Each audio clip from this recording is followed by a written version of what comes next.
My brothers and sisters, sustaining spiritual growth and continuing throughout the rest of the year post-Ramadan is something that the entire month of Ramadan has been set for.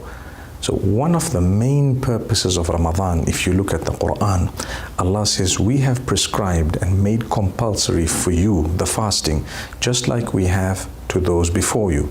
كُتِبَ عَلَيْكُمُ الصِّيَامُ كَمَا كُتِبَ عَلَى الَّذِينَ مِنْ قَبْلِكُمْ. And he says, لَعَلَّكُمْ تَتَّقُونَ, in order that you achieve taqwa, God consciousness, or piety, or the fear of Allah, or the consciousness of Allah. All of that is included in the term taqwa. I need to jump on to a new level of relationship with my Maker. That is the reason why Ramadan is set there. It is a specific time period. We know it's one lunar month, either 29 or 30 days. And similarly, the nights have been given greater value than the day, even though the fasting happens through the day. That's something unique. You look at the most powerful days of the year. You have the day of Arafah. You look at the most powerful nights of the year, the night Laylatul Qadr. So there we go.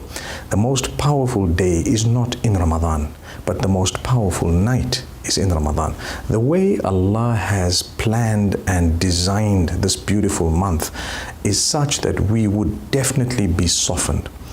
It is time span enough for us to be able to change our ways and habits.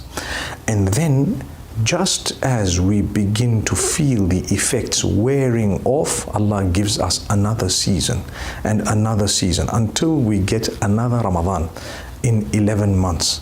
So 11 months after this Ramadan will be another Ramadan. Now, between the two Ramadan, what should we be doing? We must make sure we don't go back on our achievements. Obviously, there is no fasting outside of Ramadan the way it is in Ramadan. But try and keep up a little bit of the Sunnah fasting, Monday and Thursday. It's very beneficial. Try and fast the 13th, 14th, and 15th of the lunar month. Not only will it give you the reward of having fasted, because each fast is multiplied by 10. So if you fast the 13th, 14th, and 15th, it's equivalent to having fasted the entire month. And if you do that every month, it's equivalent to you having fasted the whole year.